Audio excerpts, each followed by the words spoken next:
Комья мерзлой глины ударили по лакированной крышке гроба с таким сухим, трескучим звуком, будто кто-то заколачивал дверь в давно покинутый, выставший дом. Я дернул поводок, пытаясь оттащить пса, но тот лишь сильнее вжался животом в грязный снег, и из его груди вырвался звук, от которого даже у могильщиков перекосило лица. Не вой, не скулёж, а хриплый, человеческий стон существа, у которого живьем вырезают сердце.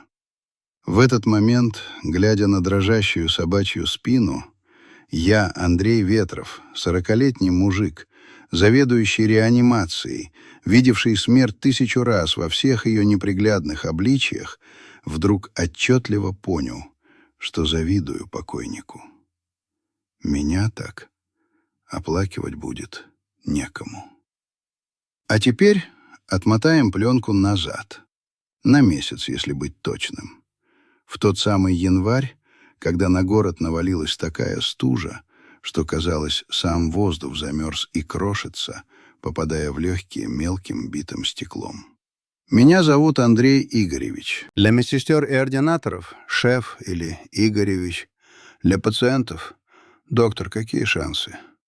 А для статистики — одинокий мужчина, 48 лет, без вредных привычек, если не считать привычкой трудоголизм и хроническую бессонницу. Я живу в Сталинке с высокими потолками, где эхо моих шагов звучит громче, чем мне бы хотелось. У меня есть хороший немецкий кроссовер с подогревом руля, коллекция винила, которую я не слушал года 2, и бывшая жена, которая теперь счастливо живет в Геленджике с владельцем сети ресторанов. Мы не ссорились, нет. Просто однажды она сказала, что устала жить с тенью, которая приходит домой только чтобы поспать и пахнет спиртом и чужой болью. И уехала. А я остался. Моя жизнь — это идеально отлаженный механизм. Подъем в 6:00, кофе черный без сахара, 2 кружки. Пробки, планерка, обход, борьба за чье-то дыхание, смерть, жизнь, снова смерть, отчеты для Минздрава, пробки, пустая квартира, новости по телевизору, которые я не слышу, сон без сновидений. День сурка в декорациях российской зимы. Я думал, что меня это устраивает. Я думал, что это стерильная пустота и есть покой. Пока не встретил того, кто показал мне, что такое настоящая жизнь. Все началось в тот вторник, сразу после крещенских праздников. Смена выдалась адовой. Мы и 6 часов вытаскивали парня после ДТП на обледенелой трассе, собрали его буквально по частям, но организм решил иначе. Когда я вышел из корпуса, на часах было всего 5 вечера, но на улице уже царила глухая, беспросветная ночь. Фонари над приемным отделением светили тусклым, болезненно-желтым светом, выхватывая из темноты кружащиеся снежинки. Я натянул воротник пуховика до самого носа, мечтая только об одном — сесть в теплую машину и включить радио, чтобы заглушить звон в ушах. Ветер швырнул мне в лицо горсть колючей крупы. Я машинально похлопал по карманам в поисках ключей и вдруг замер. У автоматических раздвижных дверей, там, где обычно кучкуются родственники с передачками и курящие санитары, сидел пес. Не щенок, не породистый красавец рекламного плаката. Это был типичный дворянин, приземистый, коренастый, с широкой грудью и короткими кривоватыми лапами.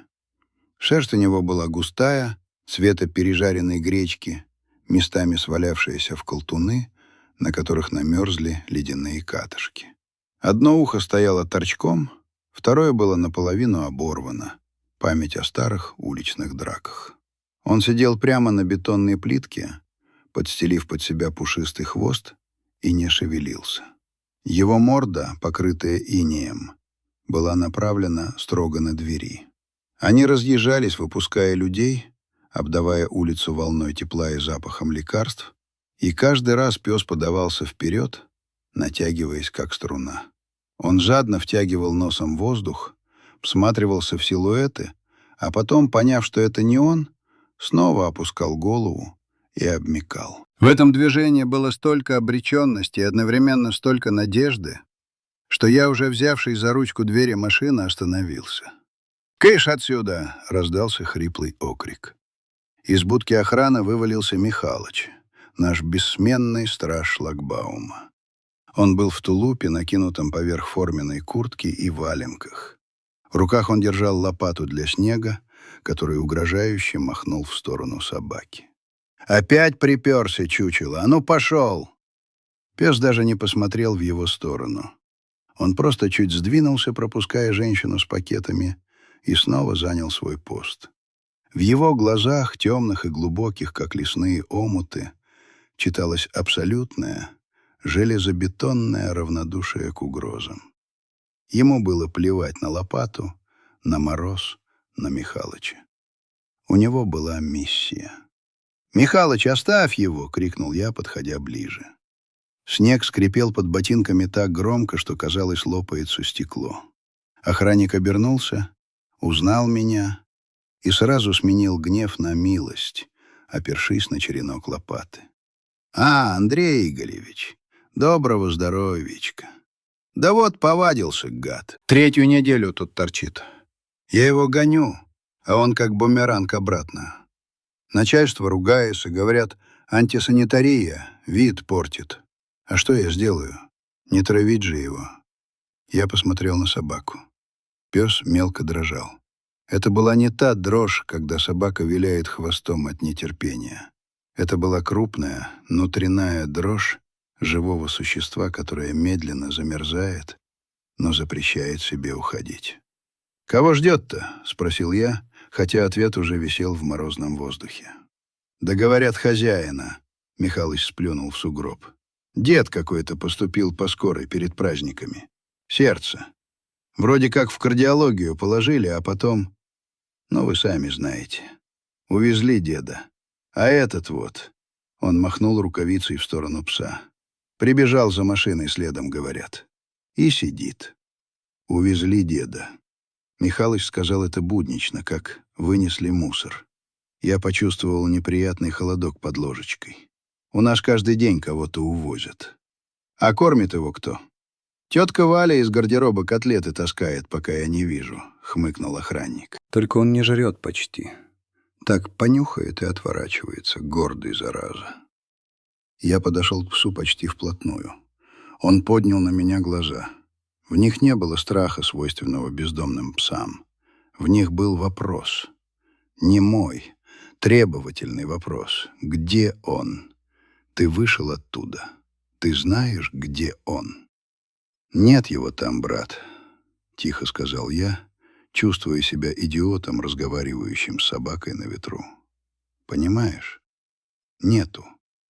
Иди домой». Пес тяжело вздохнул, выпустив облачко пара, и отвернулся к дверям. Я для него был пустым местом, декорацией. Я не был им. Я сел в машину, завел двигатель. Климат-контроль сразу начал нагонять тепло, и из динамиков полился какой-то ненавязчивый джаз. Но перед глазами стояла эта заиндевевшая рыжая спина. Я поехал домой, но этот образ вцепился в меня как репей. Весь вечер я слонялся по своей огромной квартире. Включил телевизор, там бубнили про геополитику. Выключил. Налил чаю, открыл ноутбук, попытался заполнить историю болезни того парня, что умер сегодня на столе, но буквы расплывались. Тишина в квартире давила на уши. Обычно я ее ценил.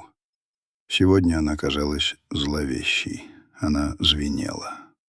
Я подошел к окну. 9-й этаж. Внизу, в темноте двора, кто-то выгуливал спаниеля. Собака весело прыгала в сугробах, ловя снежки. Хозяин смеялся. А тот у больницы сидит. Сейчас минус 22. К утру обещают 27. «Это не твое дело, Ветров», — сказал я себе. «Ты врач, а не служба спасения животных. Завтра вызовут отлов, и проблема решится. Но я знал, как работает отлов в нашем городе. И знал, что такое мороз минус 27 для голодного организма, лежащего на бетоне. В час ночи я не выдержал. Одел свитер, взял ключи и спустился вниз.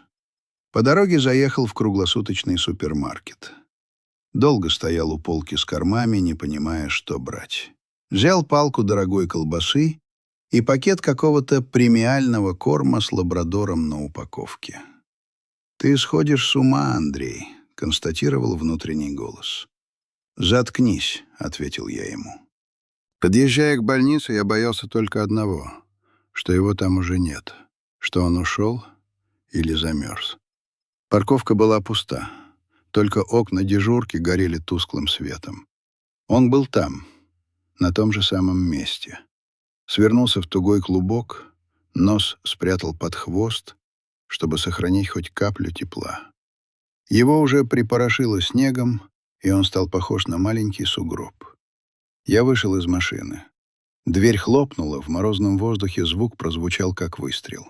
Пес вскинул голову, резко, настороженно. «Привет», — сказал я, подходя. «Ну что, часовой, пост сдал? Пост принял?» Он не зарычал, но напрягся. Шерсть на загривке встала дыбом. Он был готов защищать свое право ждать. Я достал колбасу, отрезал кусок перочинным ножом, который всегда носил с собой. Бросил ему. Кусок упал рядом с его лапой. Пес повел носом. Запах мяса явно ударил ему в голову. Слюна рефлекторно выделилась. Я видел, как он сглотнул. Но он не притронулся. Он посмотрел на колбасу, потом на меня, а потом снова уставился на двери. «Ты дурак?» — спросил я ласково. «Жрать же хочешь? Ешь». Он не ел. Это было выше голода. Это была принципиальная позиция. Я не продаюсь за колбасу. Я жду Павла Кузьмича. Имени я тогда еще не знал, но был уверен. У этого человека должно быть имя. Я сел на корточки в 2 метрах от него. Холод сразу пробрался под джинсы. «Слушай», — сказал я, — «его там нет. Правда, я проверял». Пес повернул голову и посмотрел мне прямо в глаза. И в этом взгляде было столько мудрой, всепрощающей тоски, что мне стало физически больно. Он словно говорил: «Я знаю, доктор, я все знаю». Я слышал, как его сердце перестало биться еще тогда, 3 недели назад. Но если я уйду, то кто будет помнить, что он отсюда должен выйти? Если я уйду, он умрет насовсем. Мы сидели так минут 10. Я и пес. 2 одиночества под козырьком приемного покоя областной больницы. Мимо проехала скорая с мигалками, синие отсветы пробежали по сугробам. «Ладно», — я встал, отряхивая колени. Ноги затекли. «Не хочешь есть — не ешь. Но замерзать я тебе не дам». Я сделал шаг к нему. Пес оскалился. Без звука, просто показал желтые стертые клыки. «Не дури», — я снял куртку. «Поедешь греться». Я набросил пуховик на него, как сеть. Он дернулся, попытался вырваться, цапнул меня за предплечье через свитер. Не больно, но ощутимо. Я подхватил этот рычащий, вонючий ледяной комок шерсти и мышц на руки. Он был тяжелее, чем казался. 20 килограммов спрессованной верности. Запихивая его на заднее сиденье своей идеально чистой машины, я думал о том, что завтра придется делать химчистку. И о том, что я совершенно не представляю, что буду делать с ним утром. Пес затих, как только оказался в тепле. Он не лег. Он сел в углу, вжавшись в кожаную обивку, и мелко трясся. «Поехали, Хатико», — сказал я, глядя на него в зеркало заднего вида. «Будем искать твоего человека, или хотя бы его следы». Всю дорогу до дома он не издал ни звука. Только смотрел в окно на проплывающие огни ночного города, и в стекле отражалась его морда. Серьезная, сосредоточенная морда существа, которое выполняет тяжелую, но необходимую работу. Работу по сохранению любви в мире, где все остальное обесценилось. На следующее утро я проснулся не от будильника, а от странного цоканья когтей по паркету. Открыл глаза. В дверях спальни стоял он. За ночь он оттаял, и теперь по квартире разносился густой, ни с чем не сравнимый запах псины и мокрой шерсти. Он смотрел на меня выжидающе. «Гулять?» — спросил я хриплым со сна голосом. Он гавкнул. Коротко, отрывисто, как отдал приказ. «Началось», — подумал я, спуская ноги с кровати. В то утро, выгуливая его во дворе, где он деловито пометил колесо соседского «Лексуса», за что мне мысленно пришлось извиняться, я принял решение. Мне нужно найти, чей он. Не может быть, чтобы такой пес был ничей. Собаки — это зеркала хозяев. У благородной собаки должен быть достойный хозяин. Придя на работу, я первым делом пошел не в ординаторскую, а в архив. «Леночка», — сказал я нашей регистраторше, которая всегда смотрела на меня с легким обожанием, «мне нужно поднять списки умерших в кардиологии за последние 3 недели». Лена удивленно захлопала накрашенными ресницами. «Андрей Игоревич, так это ж отчетность. Зачем вам? Проверки боитесь?» «Личная, Лен. Очень личная. Ищи одиноких мужчин. Возраст 60+. Поступил по скорой. Поиски заняли полчаса. Соломин Павел Кузьмич, 68 лет. Поступил 28 декабря. Обширный инфаркт. Умер 30 декабря. Тело забрано ритуальной службой по заявлению органов соцзащиты. Графа «Родственники» пуста. «Вот», — Лена протянула мне распечатку, — «одинокий был дедушка. Жил на улице Танкистов, дом 14.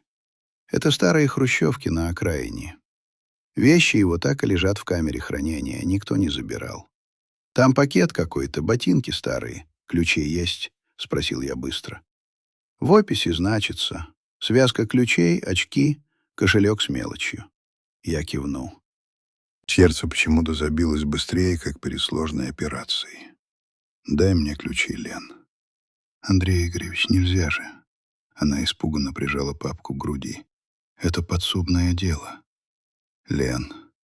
Я посмотрел на нее своим фирменным взглядом, которым обычно успокаивал истеричных родственников.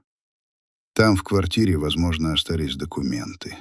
Или деньги на похороны.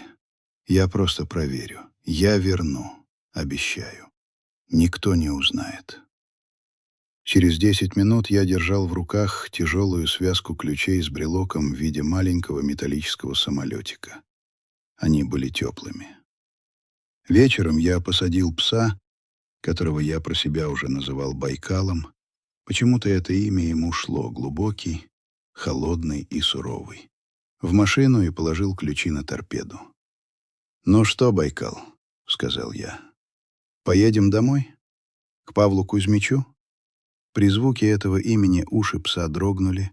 Он подался вперед и лизнул мою руку. Первый раз за сутки.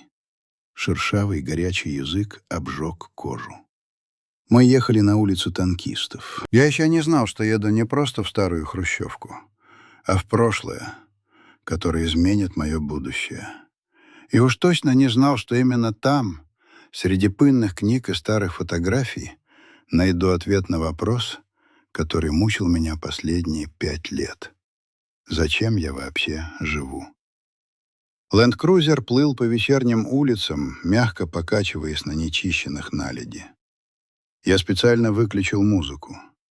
В салоне стояла тишина, нарушаемая лишь сиплым дыханием пса и шелестом шипованной резины по асфальту. Байкал сидел на заднем сиденье, но не лежал. Он уперся передними лапами в подлокотник между передними креслами и смотрел в лобовое стекло, как штурман. Чем дальше мы уезжали от центра, от подсвеченных витрин бутиков и сияющих офисных высоток, тем заметнее менялся его настрой. Мы въезжали в Заречье, район, застроенный в 60-е для рабочих металлургического комбината. Здесь, среди пятиэтажных хрущевок и угрюмых девятиэтажек-панелек, время словно застыло в каком-то густом сером желе. Фонари здесь горели через один, а снег на обочинах был не белым, а слоистым, как пирог с сажей. Когда мы свернули на улицу танкистов, Байкал издал звук, похожий на сдавленный всхлип. Он узнал. Его хвост начал отбивать нервную дробь по кожаной обивке. Он переступал с лапы на лапу, царапая когтями пластик, и тихонько поскуливал. «Узнаешь, брат?» — спросил я, глядя на него в зеркало. «Домой едем?» Сердце у меня сжалось. Я совершал жестокость. Я вез его в дом, где никого нет. Я давал ему надежду, которую через 10 минут сам же и разобью. Но я должен был увидеть, как жил этот Павел Кузьмич. Я должен был понять, почему эта собака предпочла замерзнуть насмерть, чем уйти от больничных дверей. Дом 14 оказался классической панельной пятиэтажкой с облупившейся мозаикой на торце. Какие-то космические пионеры, тянущиеся к звездам, теперь покрытые грязными потеками. Двор-колодец был забит машинами. «Лады», старые иномарки, «Газели».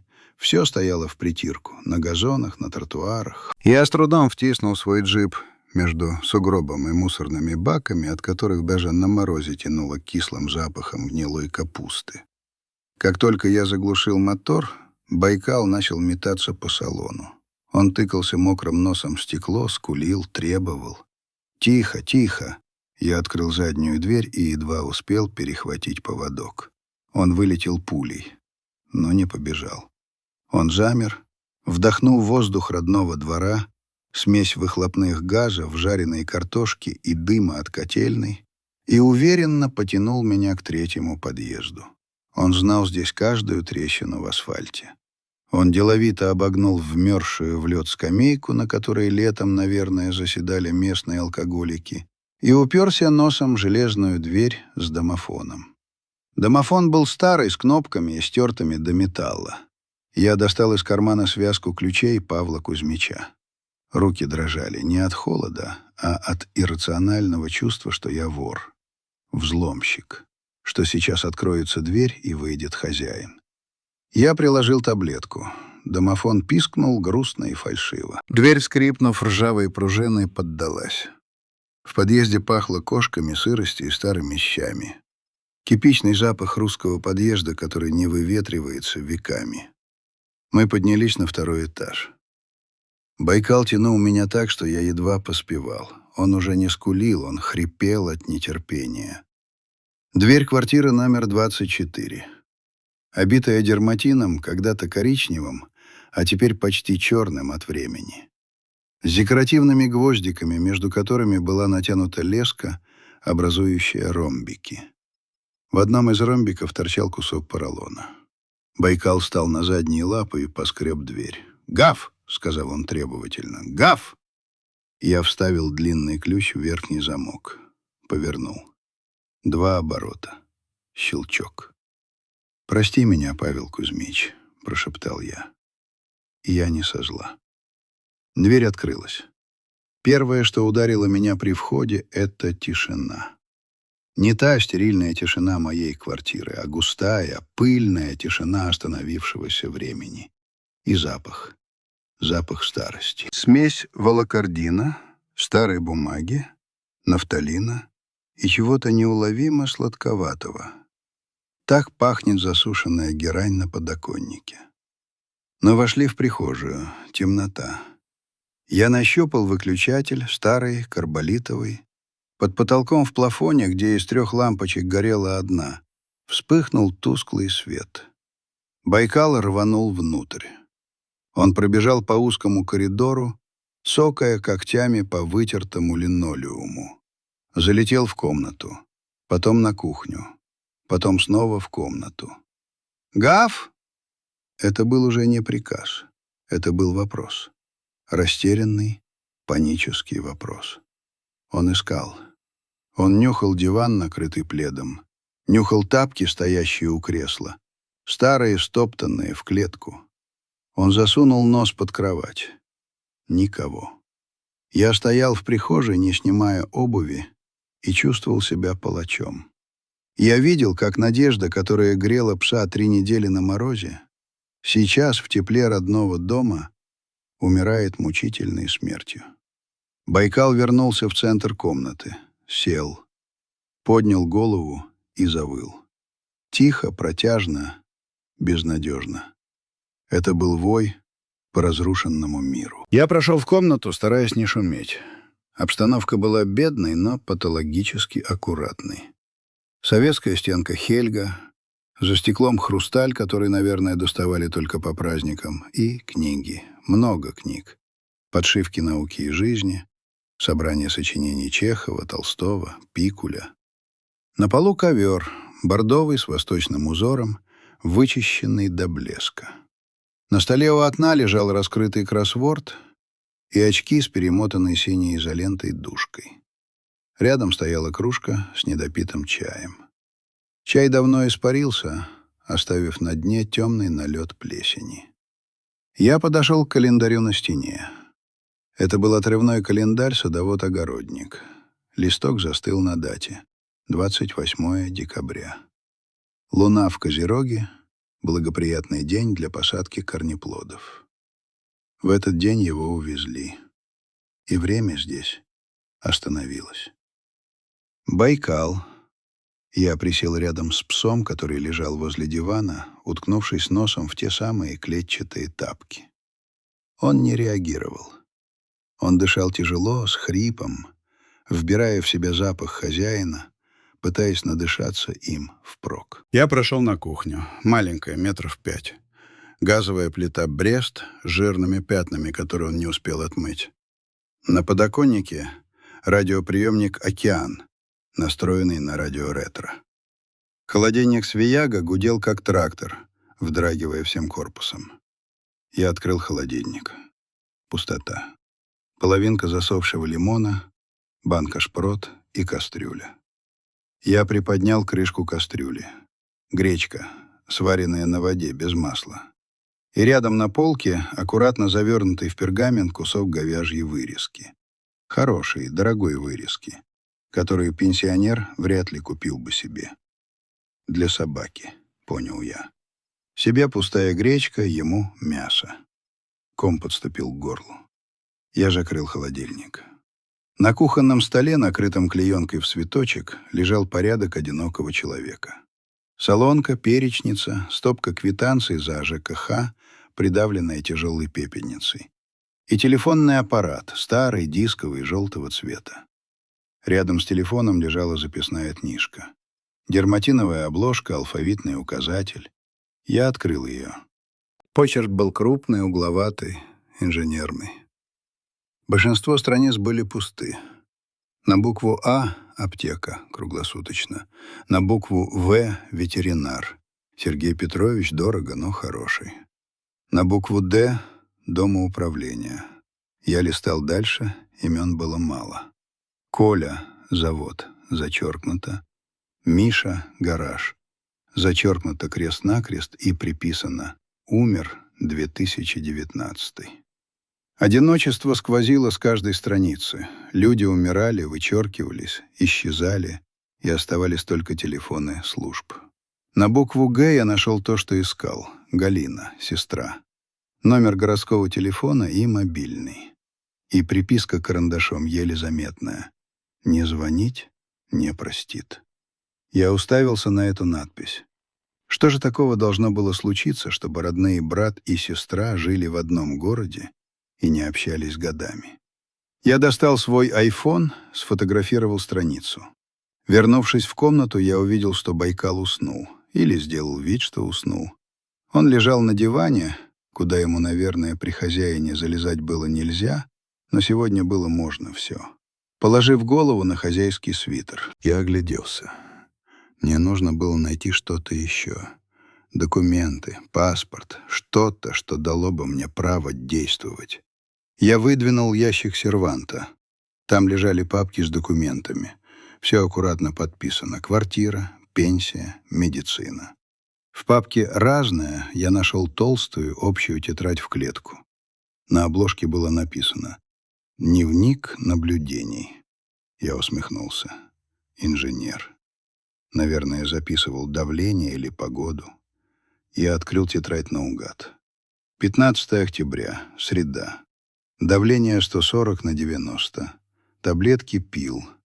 Ходили с Байкалом в парк к уткам. Он чуть не прыгнул в пруд, дурачок, смешной. Купил ему новый ошейник, старый трет шею. Дорого, 800 рублей. Пришлось урезать на продуктах, но ему нужно. Он — единственное, что держит меня на этом свете. Если бы не он, я бы давно лег и не вставал. Галя не звонит 3-й год, да и бог с ней. У меня есть он, а у него есть я. Мы справляемся. 4 ноября. Праздник. По телевизору концерты. Тошно. Байкал принес мячик и положил мне на колено. Играли в коридоре. Он так радуется, когда я кидаю. А у меня рука болит, артрит замучил. Но кидаю ради него. Он смотрит на меня, как на Бога. А я просто старый, больной дурак, который даже с сестрой помириться не может. Господи, только бы не умереть раньше него. Кому он нужен будет? Выкинут ведь. Или усыпят. Страшно. Я захлопнул тетрадь. Руки жгло, будто я держал раскаленный уголь. Только бы не умереть раньше него. Самый главный страх любого одинокого владельца животного. Страх, который сбылся. Я посмотрел на спящего пса. Теперь я знал, кто он. Он не просто собака. Он был смыслом жизни Павла Кузьмича. Его якорем, его семьей, его антидепрессантом. И он это знал. Я сунул тетрадь во внутренний карман куртки. Это не просто дневник. Это завещание. И я, Андрей Ветров, циник и мизантроп, только что принял его исполнение. «Вставай, друг», — тихо сказал я. «Нам пора. Мы не можем здесь оставаться». Байкал открыл глаза. Он понял. Хозяин не вернется. Дом пуст. Запах выветривается. Он медленно сполз с дивана. Подошел к шкафу, где висело пальто Павла Кузьмича. Серое, драповое, с потертым воротником.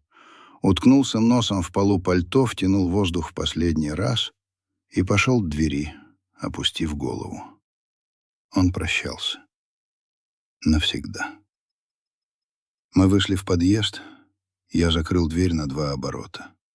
Щелчки замка прозвучали, как удары молотка судьи. Приговор окончательный. На улице снова пошел снег. Крупный, пушистый, скрывающий грязь и серость. Я усадил Байкала в машину. Он сразу свернулся клубком и закрыл глаза. У него не было сил даже смотреть в окно. «Ничего, брат», — сказал я, выезжая со двора и набирая скорость. «Завтра у нас тяжелый день. Мы поедем знакомиться с Галей, которая не простит. Посмотрим, что она скажет, когда я предъявлю ей твою мохнатую морду». Я еще не знал, что Галина Кузьминична окажется крепким орешком. Железной леди районного масштаба, пробить броню которой будет сложнее, чем провести трепанацию черепа. Но у меня был козырь. Тетрадь в клетку, лежащая у меня у сердца. Ночь прошла беспокойно. Байкал во сне скулил, перебирал лапами, куда-то бежал. Пару раз он вскакивал, начинал лаять в пустоту, потом понимал, где находится, и тяжело вздыхал, укладываясь обратно на коврик у моей кровати. Я тоже не спал. Я читал дневник, страницу за страницей. Это была хроника медленного угасания человека, который отчаянно цеплялся за жизнь ради другого существа. Я узнал, что Павел Кузьмич любил рыбалку, но перестал ездить, потому что Байкала в автобус не пускают. Узнал, что он откладывал деньги на операцию по удалению катаракты, но потратил их, когда пса укусил клещ. Узнал, что с сестрой они поссорились из-за родительской квартиры. Она хотела продать и поделить, а он хотел сохранить память. Банально, пошло, жизненно. Утром я взял отгул. Позвонил заму, соврал про прорыв трубы в квартире. Зам удивился. Шеф никогда не брал отгулов. Но лишних вопросов задавать не стал. В 10 утра мы уже стояли у типовой панельной 9-этажки в другом районе города. Здесь было чуть почище, чуть побогаче. Стеклопакеты в окнах, домофоны с видеокамерами. Галина Кузьминична жила на 5-м этаже. Я нажал кнопку звонка. За дверью послышались шаркающие шаги, потом щелчок глазка. «Кто?» Голос был резкий, командный, учительский. «Галина Кузьминична? Меня зовут Андрей Игоревич. Я врач из 4-й городской больницы». Пауза. «Что случилось? С кем-то из моих что-то?» «Это по поводу вашего брата, Павла Кузьмича». Тишина за дверью стала плотной. Потом лязнул замок, дверь открылась на цепочку. В щели показалось лицо женщины лет 65. Седые волосы, уложенные в строгую прическу ракушка, поджатые губы, очки в тонкой оправе. Лицо, на котором годами отрабатывали выражение «я знаю, как лучше». «Павла?» — переспросила она холодно. «И что он натворил? В больницу попал? Денег просит?» Она еще не знала. Соцзащита не дозвонилась. Или не старалась. «Галина Кузьминична». Я старался говорить максимально мягко. Павел Кузьмич умер 3 недели назад. Ее лицо не дрогнуло. Ни одной мышцей. Только глаза за стеклами очков на секунду моргнули, будто от яркой вспышки. «Умер?» — переспросила она ровным голосом. «Как?» «Инфаркт. Скоропостижно». Она молчала, просто смотрела на меня. Я ожидал слез, крика, отрицания, но увидел только какую-то странную, злую растерянность. «А вы зачем пришли? Сообщить?» «Спасибо, я поняла. Похороны уже были?» «Были.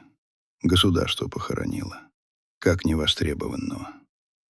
Это слово ударило ее. Щека дернулась. «Невостребованного», — повторила она. «Ну, конечно, гордый был. Даже умирая не позвонил». Она начала закрывать дверь. «Подождите». Я подставил ногу в ботинке в проем. «Я пришел не только поэтому. У него осталась собака». Галина Кузьминична замерла, потом посмотрела вниз. Я потянул поводок, и из-за моей спины вышел Байкал. Он сел перед дверью и посмотрел на женщину. Они были похожи. Павел и Галина. Те же глаза, тот же нос. Байкал это почуял. Он тихонько вильнул хвостом, неуверенно, вопросительно. «Уберите зверя», — сказала она брезгливо. «Я не люблю собак. Шерсть, грязь. Зачем вы его притащили?» Ему некуда идти. Он 3 недели ждал брата у дверей больницы, чуть не замерз. «И что? Мне-то что?»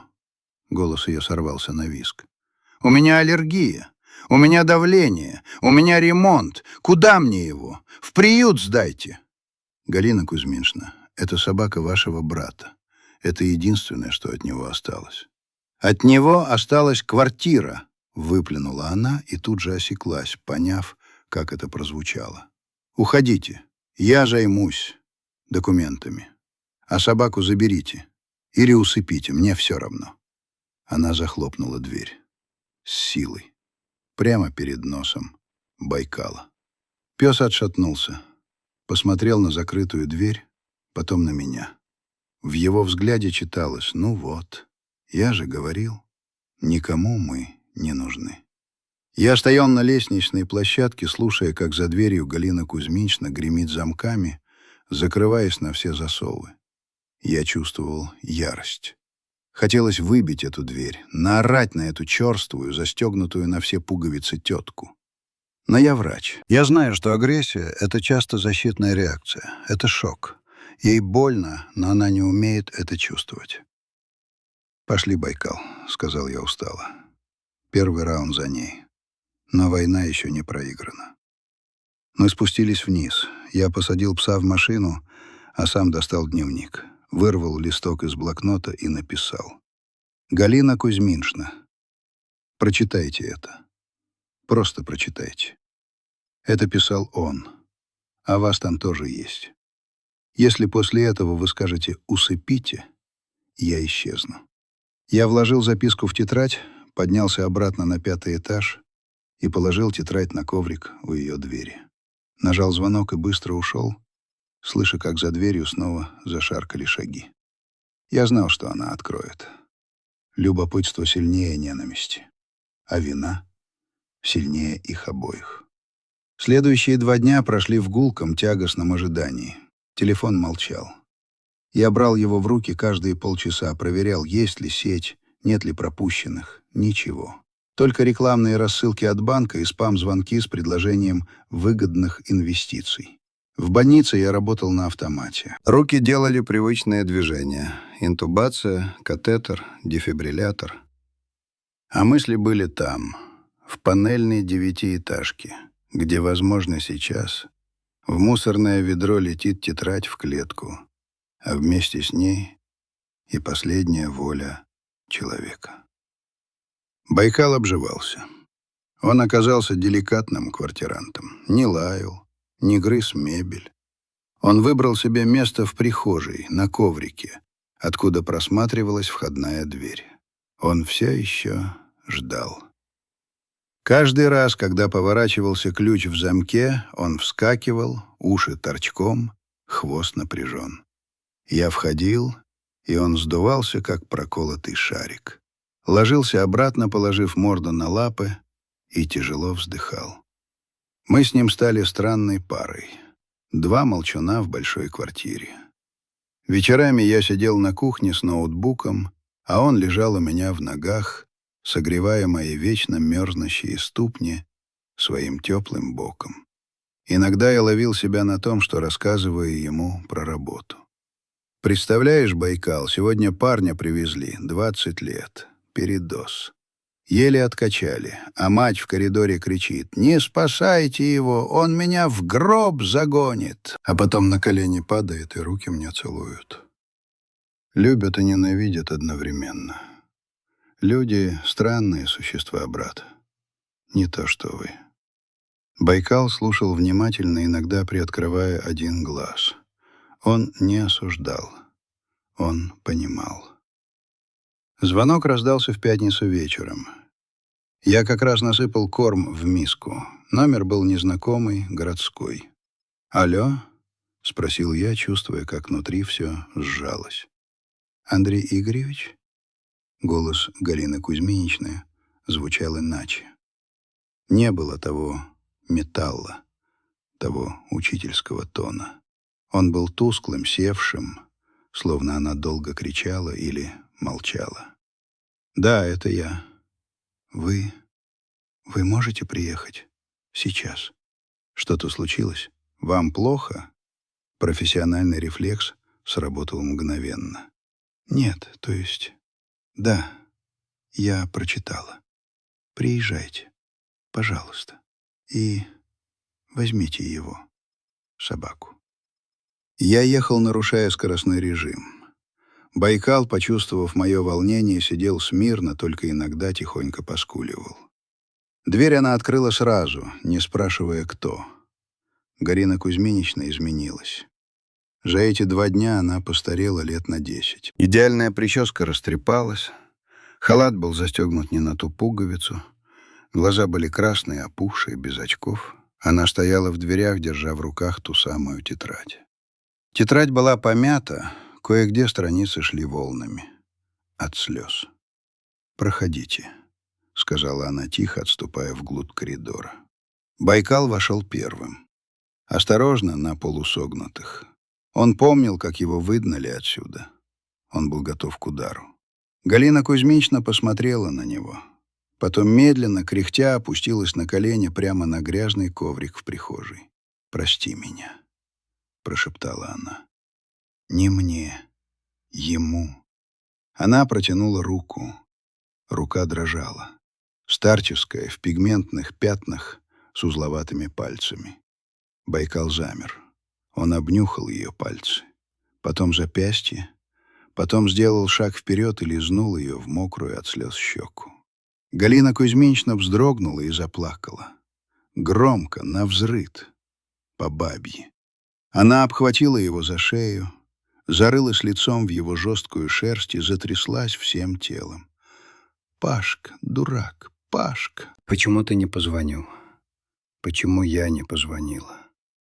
Господи, какая же я дура старая!» Мы сидели на ее кухне до полуночи.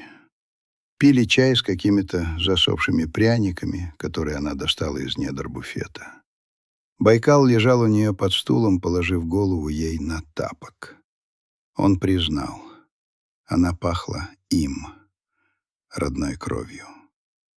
Галина читала вслух отрывки из дневника. Вот тут она тыкала пальцем страницу.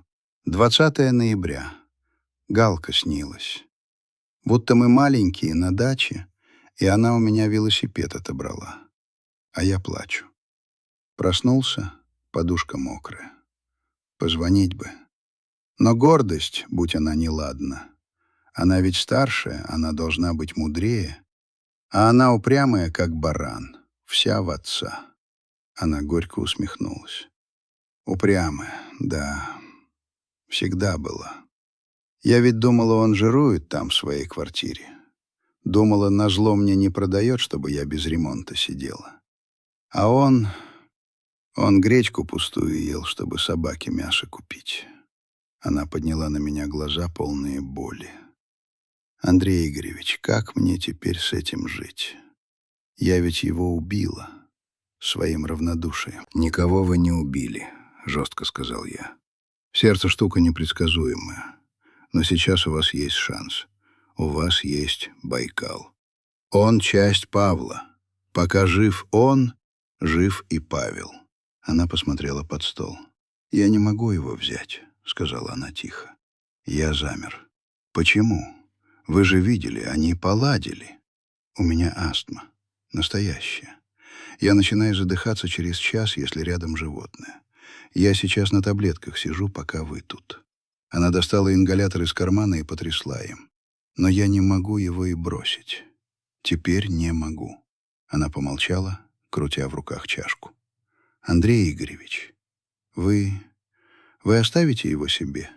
Я буду платить. За корм, за ветеринара. Я пенсию отдам. Только не выгоняйте его. Пусть он живет. Я буду приходить. В маске на улице гулять буду.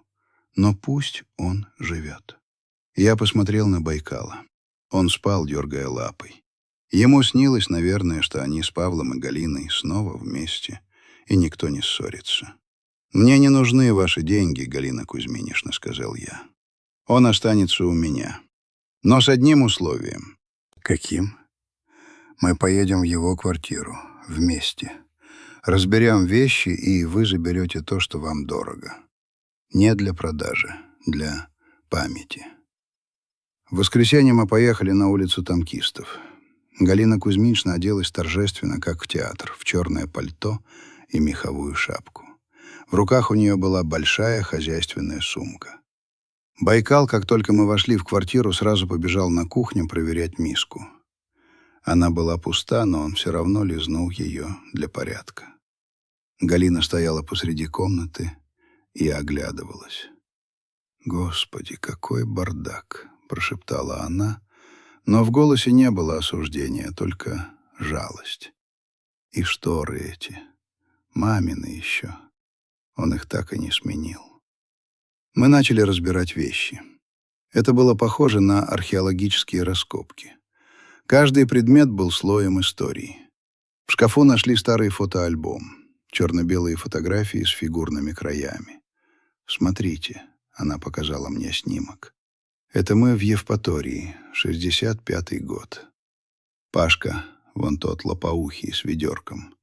А я воображала с бантом». Она гладила фотографию пальцем, стирая невидимую пыль с лица брата. Он всегда был добрым, слишком добрым. Всех котят тащил домой, птиц с перебитыми крыльями. Отец ругался, а он прятал их под кроватью. Вот и этого Байкала. Наверное, тоже с улицы подобрал. «С улицы», — подтвердил я. «В дневнике написано. Нашел на теплотрассе щенком. Выхаживал месяц. Мы перебирали книги. В одной из них в томике Есенина нашли заначку. 5000 рублей одной бумажкой. Старого образца. «На черный день», — вздохнула Галина. «Вот он и настал, черный день». Она сунула купюру в карман. «Куплю ему, Байкалу, самую лучшую лежанку. Ортопедическую. У него лапы кривые, суставы, наверное, болят. Самое тяжелое было на кухне. Мы выгребали старые крупы, банки с вареньем десятилетней давности. Галина открыла холодильник. Увидела тот самый кусок мяса, который я так и не выбросил. Он уже потемнел и засох. Она смотрела на него минуту.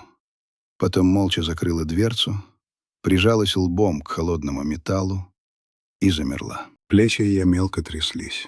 Я вышел в коридор, чтобы не мешать, оставил их наедине. Сестру и память о брате. Байкал сидел рядом с ней. Он подошел и ткнулся носом ей в колено. Она опустила руку и, не глядя, начала гладить его голову. К вечеру мы закончили. Собрали 3 пакета мусора. Одежду решили отдать в церковь, книги в библиотеку. Галина забрала альбом, коробку с медалями отца, которые хранились у Павла, и тот самый дневник.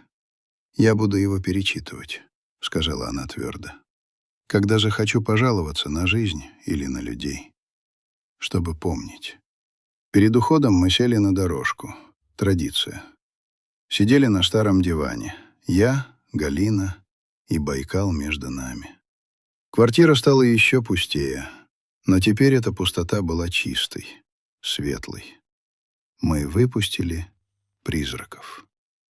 «Андрей Игоревич», — сказала вдруг Галина, — «а вы ведь тоже одинокий, да?» Вопрос застал меня врасплох. «С чего вы взяли? У счастливых людей глаза другие, а у вас, как у Пашки. Смотрите, но не видите. И дома у вас холодно. Не в смысле градусов, а в смысле души». Она попала в точку. Снайперски. «Был одинокий», — ответил я, почесывая Байкала за ухом. «Теперь вот с собакой». «Это хорошо», — кивнула она. «Собака — это якорь. Она не даст утонуть. Вы держитесь за него, а я буду вам звонить. Можно? Не по делу, просто так. Спросить, как он поел, как погулял. Мне теперь надо о ком-то заботиться, иначе я тоже лягу и не встану». Мы вышли из подъезда. Вечер был ясный, морозный. Звезды висели низко, яркие, колючие. Галина Кузьминишна села в такси, которое я ей вызвал. «Спасибо вам, Андрей», — сказала она через открытое окно. «За то, что не прошли мимо. За то, что оказались человеком. Сейчас это редкость. Берегите себя, Галина Кузьминишна». Такси уехало, я остался один. Рядом со мной у ноги сидел Байкал. Он смотрел вслед красным габаритным огням, потом поднял голову на меня. «Ну что, брат?» — сказал я. «Домой?» Он гафтнул. Звонко, весело. Хвост мотнулся из стороны в сторону. Мы пошли к машине. И впервые за много лет я почувствовал, что иду не просто в квартиру. Я иду домой. Прошло 4 месяца. Снег давно сошел, обнажив черный асфальт и первую зеленую траву, пробивающуюся сквозь прошлогоднюю листву. Апрель выдался теплым. Моя жизнь внешне почти не изменилась. Те же планерки, те же реанимационные койки, те же отчеты. Но внутри механизма что-то сдвинулось. Шестеренки, которые раньше крутились в холостую, теперь сцепились и начали вырабатывать не только усталость, но и тепло. Я больше не задерживаюсь на работе без повода. В 18:00 я снимаю халат. «Андрей Игоревич, вы уже все?» — удивляются медсестры. Все, девочки, меня ждут. И это «меня ждут» звучит для меня слаще любой музыки. Дома теперь не тихо. Цоканье когтей по паркету встречает меня еще у лифта. У Байкала феноменальный слух, он узнает шаги из тысяч. Мы гуляем по парку. Я купил ему тот самый ортопедический лежак. Галина все-таки настояла и перевела деньги, спорить было бесполезно, она танк. Но спит он все равно чаще всего у меня в ногах. Мы нашли друзей, собачников. Оказывается, это целая секта. Теперь я знаю, у кого лабрадор на диете, а у кого такса с характером стервы. Мы стоим вечерами, курим, я, правда, бросаю. Обсуждаем корма и клещей, простые земные разговоры, от которых голова отдыхает лучше, чем от коньяка. Гарина Кузьминична звонит 2 раза в неделю. Строго по расписанию. Вторник и пятница, 20:00. «Андрей, как Байкал? Стул нормальный? Ты ему витамины давал? А сам поел? Смотри, я пирогов напекла с капустой. Завтра завезу в больницу. Оставлю на вахте». И завозит. Мои ординаторы ее обожают. «Ваша тетушка приходила», — говорят они, набивая рты пирожками. Я не спорю. Тетушка так тетушка. Мы стали странной, лоскутной, но семьей. Однажды, разбирая старые бумаги в столе, я наткнулся на фотографию бывшей жены. Посмотрел на нее. Красивая, чужая. И ничего не ёкнуло. Ни боли, ни обиды. Просто факт биографии. Я убрал фото в дальний ящик. У меня теперь другие приоритеты. Вчера мы ездили на кладбище, к Павлу Кузьмичу. Поставили памятник. Скромный, гранитный. Скинулись с Галиной. Байкал узнал место. Он не выл. Он просто лег на теплую весеннюю землю холмика и закрыл глаза. Лежал долго, минут 20, грелся, будто разговаривал с ним по своей собачьей связи. Галина стояла рядом, вытирала слезы, но уже светло, без надрыва. «Знаешь, — сказала она, — я думаю, он рад, что мы тут, все вместе». «Рад, — согласился я. Он нас собрал, сшил, как хирург». Мы шли обратно к машине по аллее. Солнце светило сквозь голые еще ветки берез. В воздухе пахло мокрой землей и почками. Байкал бежал впереди, гордо подняв хвост. Он иногда оглядывался, проверяя, идем ли мы, не потерялись ли. Мы шли. Я, Андрей Ветров, врач, который научился лечить не только тела, но и собственную душу. Галина Кузьминична, пенсионерка, которая научилась прощать. И Байкал, пес, который просто ждал и дождался. Жизнь продолжается, и она, черт возьми, стоит того, чтобы в ней задерживаться. Особенно, когда у тебя есть тот, кто считает тебя центром своей вселенной. Даже если ты просто уставший мужик с пакетом корма в руках.